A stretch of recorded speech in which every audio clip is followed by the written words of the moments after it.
This is a Polaroid camera. This is a smaller instant film camera. And this is the tiniest instant film camera I've ever seen. Which means we have a regular size Polaroid. We have the Fuji Instax Mini, smaller size. But now we have the tiniest size ever. So if you haven't been keeping up with all the news in Polaroid film world, back in 2008, the Polaroid that we once knew and loved discontinued Polaroid film as we knew it. Fuji Instax kept making basically their equivalent to Polaroid. They actually licensed some IP from Polaroid to make Fuji Instax, and they kept making it. And what once was kind of an unpopular second-rate format suddenly became the dominant format in instant film. People were buying these things as gifts. They still are. Fuji Instax is super popular. So while Fuji Instax was still around, a group of people called the Impossible Project, as you can see on this lovely old scan adapter, brought Polaroid film back. They became Polaroid Originals, and now they're just plain old Polaroid again. So the Impossible Project, now Polaroid, makes film for Polaroid cameras, and it's the classic Polaroid film. It's the film that I love. It's the film that I use in my SLR 680. It's just amazing, beautiful film. And one of the things I love about it is the large frame, which results in a really, really nice scan. So one of the reasons that I don't really personally prefer Fuji Instax Mini is because the frame size is just too small. I mean, just look at the size comparison here. I mean, in real life, this is the size of a credit card, and this is, a normal size Polaroid, which even back in the day was never considered gigantic compared to like a normal print, but you could get some serious detail in there.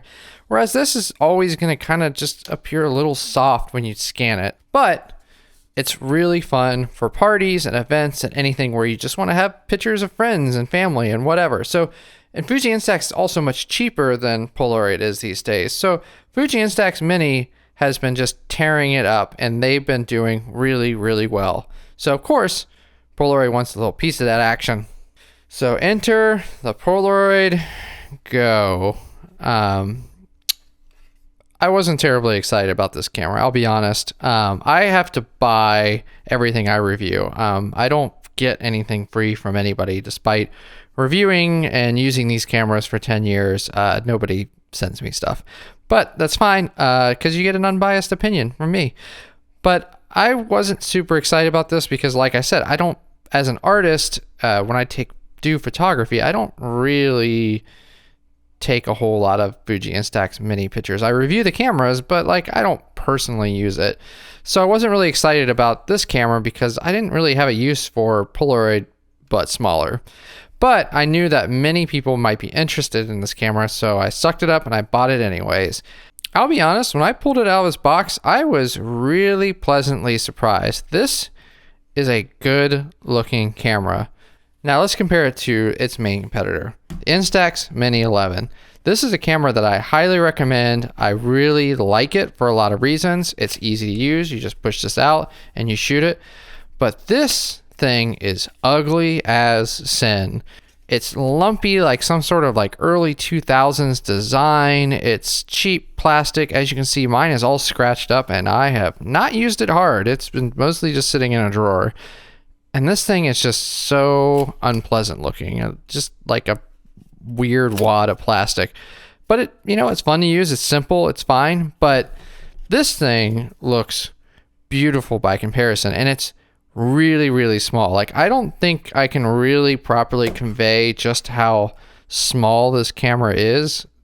The Instax Mini 11 is the smallest camera, one of the smallest instant film cameras you can get, and this makes it look like just absolutely gigantic. It's so tiny, and there's good reason for that, because generally cameras are kind of proportionately sized to the film they're shooting, and Instax Mini 11 film is really small, but the Polaroid Go film is really, really, really small.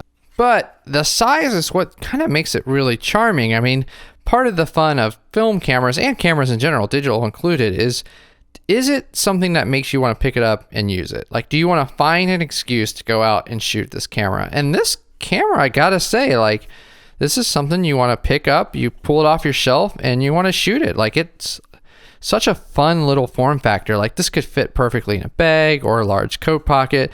It's really cute. Like, it's a cute camera. I mean, it looks like a little face smiling at you. Like, it's so well designed. The plastic is really nice. This, as far as design goes, is an absolute home run. I think this just looks amazing. That said, I can't recommend it to anybody. And that sucks, because I want Polaroid to do well. I love Polaroid film, and for Polaroid to be healthy and to do well, they need to have cameras that appeal to mainstream consumers. They need to have cameras that, you know, people get as stocking stuffers and they use a little bit of it, they enjoy using it, and then they decide they want to step up to something more advanced, which leads them to the kind of Polaroid film that I like. And for any company to be healthy, they need consumers buying the stuff, and the entry level stuff is where they come in. And this camera is so freaking frustrating to use that it's going to be the total opposite experience that we want. It's going to actively drive people away from using film, and that is not good. It's the same problem that, I mean, if you've read my review of the Polaroid Now, that camera was somewhat frustrating to use and the results weren't always great. I knew people who were frustrated with it who weren't photographers, and they kind of were just like, well, I guess I don't like Polaroid. And I was like, no. It's just a bad camera. It looks amazing, but it's a bad camera. I desperately want this camera to succeed, but I could not get a decent result out of it. I'm not 100% sure why, but I have my theories and we're going to get into it. But first, just actual camera operation. You slide this thing open. I have film in here, so I'm not going to open it right now, but you just slide this open, pops in, you throw a film in there, and it's ready to go. It uses micro USB to charge, and I'm going to have a whole separate video about this, but I'm not thrilled when these cameras use non-replaceable lithium batteries, especially since, you know, I'm using Polaroid cameras that are decades old, so this battery is not going to last a terribly long time. So to use this camera, you just press this, and then this is the number of exposures you have left, and then the little dot lets you know whether or not there's flash like engaged. If you press this, it turns the flash off. You press it, turns it back on. Now, one thing to know, if you turn the flash off, every time you take a picture, it's going to reset to flash on. So if you like to take pictures without flash, you're going to need to constantly press the flash off button, because by default, it's always going to keep the flash on, which honestly is probably the right call, because you really need all the light you can get with this thing. And that gets us into the actual pictures. So the camera itself is great, but I said that I cannot recommend it. And that's because it's really, really, really hard to get a halfway decent image out of this thing. I don't know what it is. I think the tuning is off on exposure, but everything that I took with it came out super dark and really blue tinted. So if you shoot outside in daylight, you generally expect a pretty bright, well-exposed image. Well, I don't know if you can see it very well, but that looks real dark to me, and that is a bright, sunny day. Likewise, that's a beautiful alley on a bright, sunny day, and it looks real dark. I shot outside, you know, in an overcast day, also looks real dark. I shot outside when it was overcast and, you know, a little bit farther away from the flash, and you can't see anything. And so it kind of goes on and on where, you know, I'm shooting bright sunbeam. Like, you cannot physically get brighter than this. And, you know, it's just, my dog looks like a black hole. Likewise, if you use flash on a subject indoors, you can't really see anything. Sophie's a dark dog, and it's sometimes hard for cameras to see, but the Fuji Instax camera was able to get her face. Like, Instax has a problem with fall off from their flash, where anything that's too far away gets really dark really fast. But this looks so much better than this. And this was a darker condition than this was. This is daytime. This is not the middle of the night like it looks. likewise, I mean, that one looks about the best that I got. I'm out of focus, a little soft. This was all right, but we're still like really, this was a bright yellow room, sunny day, and it's the carpet and everything. The carpet's tan and it looks like really gross, like purple brown. And you know, we're just gonna keep going through it. Like, colors just don't look great. Everything looks like this is a bright summer day, and look how the fall off of how dark everything is around it. You know, I took some selfies at night, but people are gonna use these for events at night, and they're gonna take pictures at night, and they're gonna get things that look like this. Whatever lens they're using is super, super dim, has a lot of fall off on the edges. Something's wrong with the exposure. None of this film was stored in bad conditions. It's new. Generally, if Polaroid film gets too hot, it tends to turn warmer. I've only seen these like cool tones when I'm like shooting in really, really cold conditions. So I'm not really sure what happened with it.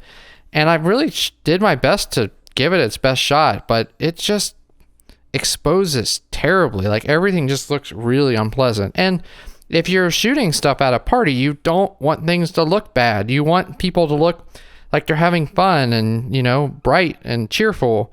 Generally, Polaroid flashes are really, really bright, and they just kind of obliterate everything and make everything look pretty good because the flash is so bright. But the flash is not up to the task here. And I don't know if it's the flash's fault or the camera isn't calibrated right with the flash. But yeah, I mean, I got almost nothing good from it. And if you notice, I haven't even talked about autofocus, which I'm not sure if it's a fixed focus lens. I'm guessing it is. I doubt that there's autofocus on this thing, but you know, like, sharpness isn't going to be your main concern here. So the Polaroid Go, I wish I could recommend this. This is a beautiful camera to put up on a shelf. Like, it's super cute. People are going to see these and want to buy it. And I'm really worried that people are going to buy it, have a bad experience with this Polaroid film, and kind of write off Polaroid in general. And I don't want that. I like Polaroid better. And I like some of the things that I'm complaining about with the film, I actually like about the larger format. Like, I like colors not being exactly accurate, you know, things shifting, looking a little unreal. I like that. I like that Polaroid generally has like a warmer tone, a more artistic tone than Fuji Instax, which tends to be more cold and clinical. But that's not what I got from this. And theoretically, it's the same film, just cut down smaller. So I have to assume it's something with the camera itself, just not either able to get enough light or really getting the results that we want. Because I was shooting it during the day in bright conditions, and people aren't going to be doing that. People are going to want to take pictures when they're, you know, at a party or they're at an event, and a lot of that stuff takes place indoors and at night, and this camera is not going to do a great job. So I'm a little worried about the future of this format.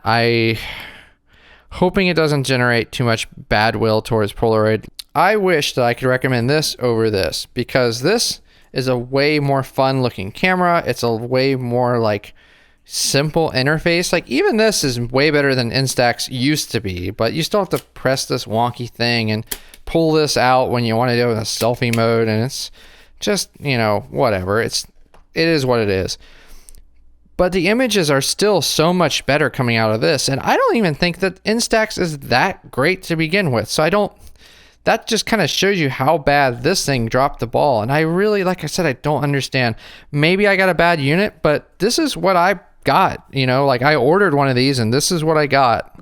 And so I have to review it. Like, I didn't get a special reviewer unit or anything. So if you're on this thing and you were thinking about getting a Polaroid Go and you're still like, well, I want to get an instant film camera for somebody, but what should I get instead?